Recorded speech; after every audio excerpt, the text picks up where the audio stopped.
창세기 50장 15절부터 26절 말씀. 야곱이 죽은 후에 요셉의 형들이 말했습니다. 만약 요셉이 아직도 우리를 미워하면 어떻게 하지?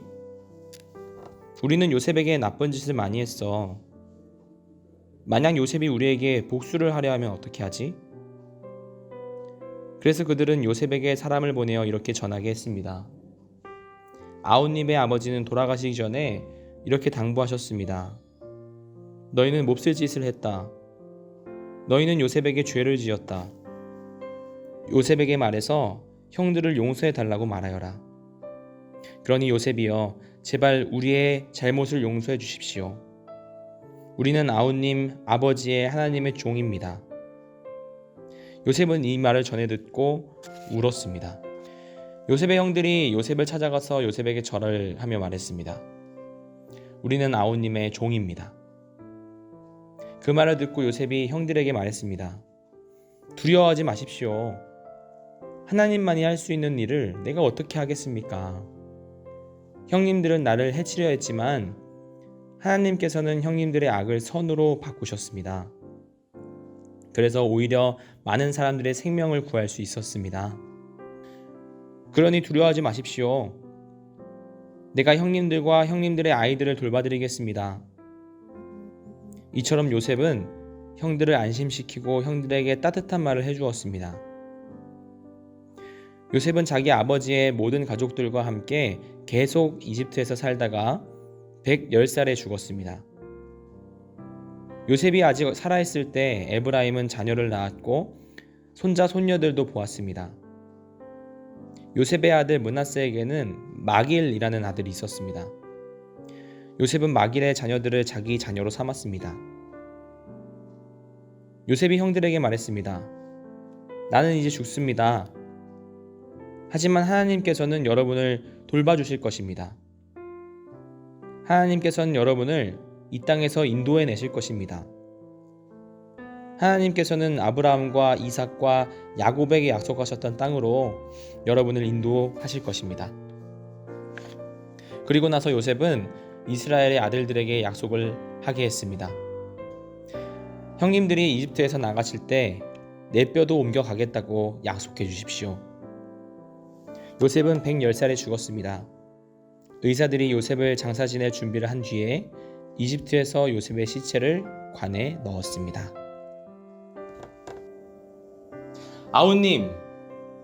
아우님은 우리의 형님입니다. 저는 아우님의 종입니다. 형들이 머리를 조아리고 했던 이야기입니다. 요셉이 복수를 하면 어떡하지? 우리 아버지 야곱이 죽었는데 사실은 우리가 용서받은 게 아니면 어떡하지? 형들이 생각했던 것들이었습니다. 이 창세기에서 요셉 본문은 참 재미있습니다. 리얼하게 인물들의 심리를 묘사해 놨습니다. 심리를 이렇게 면밀히 들여다보면 참 우리가 사는 이야기를 잘 대변해 주는 것 같습니다. 나그네 130년, 야곱이 바로 앞에 서서 했던 이야기입니다. 그가 130살 때 총리가 된 요셉을 만났습니다. 그리고 지난 본문에서 분명히 야곱은 죽었습니다. 그의 나이 147세였습니다. 그러니까 요셉을 처음 만난 지, 총리가 된 뒤로 처음 만난 지 17년이 흘렀습니다. 여러분 기억하십니까? 요셉을 처음 만나자마자 그들은 부둥켜 안고 막 울었습니다. 형님, 제가 요셉이에요. 화해했습니다. 엉엉 울었습니다. 그리고 나서 17년이 지난 시점이 오늘의 본문입니다. 재밌지 않습니까? 분명히 화해를 했는데 말이죠. 그런데 아버지가 돌아가시자마자 이 형제들 사이에 갑자기 깨림직한 분위기가 흐르기 시작했습니다. 풀려졌다고 생각했는데 17년이 지난 지금의 시점에서야 야곱이 죽자 그들이 묻어놓았던 상처가 드러났습니다. 나 용서받은 거 맞아? 아버지 때문에 참은 거 아니야? 그럼 이 화해인 줄 알았지만, 앞에서는 괜찮은 줄 알았지만 뒤에서는 뭔가 깨림직하고 미묘하게 뭔가 감정이 흐르고 말이죠. 17년 동안 그들을 올감했던 것은 바로 무엇입니까? 형들만 그랬을까요? 가해자였던 형들이 요셉을 바라보면서 그런 이상한 감정을 17년 동안 묻어두었던 그런 감정이 있었다면 가해자가 아니라 피해자였던 요셉은 어떤 감정이었을까요? 그리고 그는 모든 것을 할 수 있는 패권을 가지고 있었습니다. 그는 한 손에 힘을 쥐고 한 손에 곡식을 쥐고 애국 전체를 주무르는 거물이었습니다.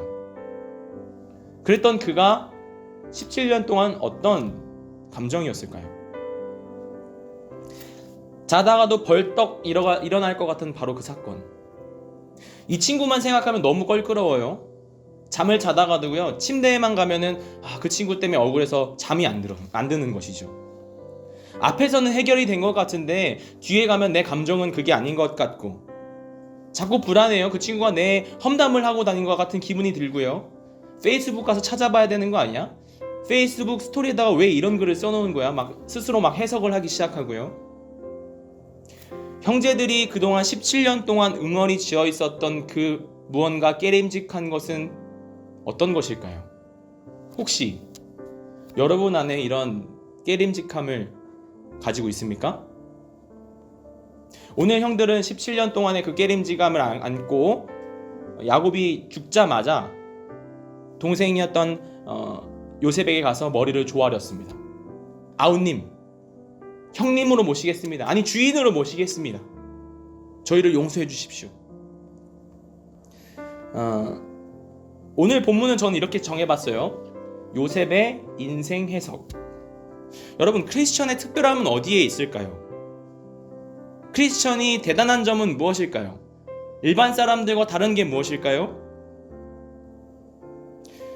그것은 바로 크리스천이 고난 속에서 그의 인생을 어떻게 해석하냐입니다.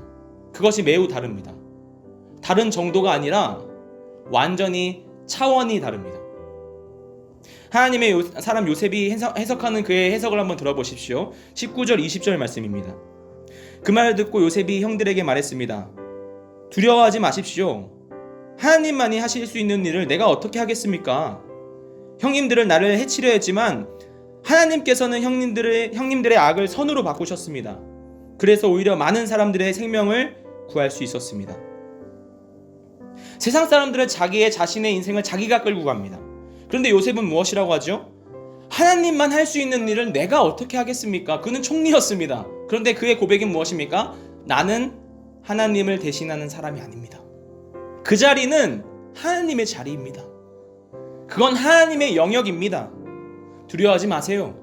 염려하지 마세요. 오히려 당신들의 자식은 내가 키울 거예요. 화해의 인물이었고 오히려 용서를 제시했습니다. 그는 따뜻한 말을 전했습니다. 우리가 왜 17년 동안 그 껄끄러움을 안고 침대에 가져온다고 생각하십니까? 우리 안에 있는 이 응어리가 왜 해결되지 않는다고 생각하십니까? 그것은 바로 하나님을 빼고 생각하기 때문입니다. 하나님을 빼고 생각하면 서운하지 않은 것이 하나도 없습니다.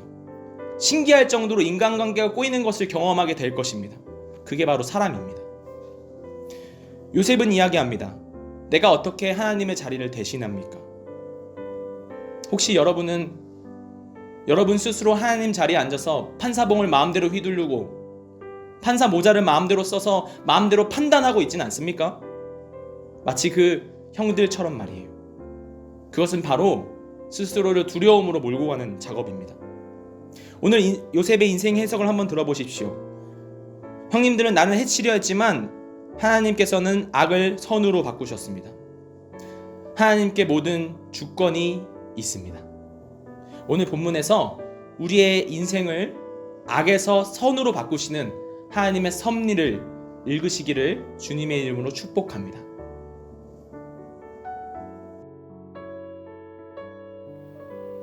오늘 본문이 잘 이해되셨나요?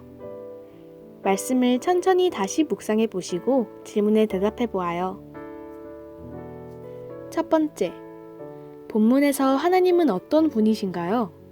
제목을 정하듯 한 문장으로 정리해 보세요. 두 번째, 느낀 점을 적어 봅시다. 본문에서 느낀 점을 자유롭게 적어주세요. 세 번째, 적용을 구체적으로 해봅시다. 다짐이 아니라 실천 가능한 삶의 적용을 구체적으로 적어보세요. 네 번째, 기도 제목을 적고 기도해요. 묵상을 통해 삶의 변화를 위한 기도 제목을 적어보세요. 오늘도 말씀과 함께 하루를 시작하고 마무리하는 말씀의 세대가 되어요.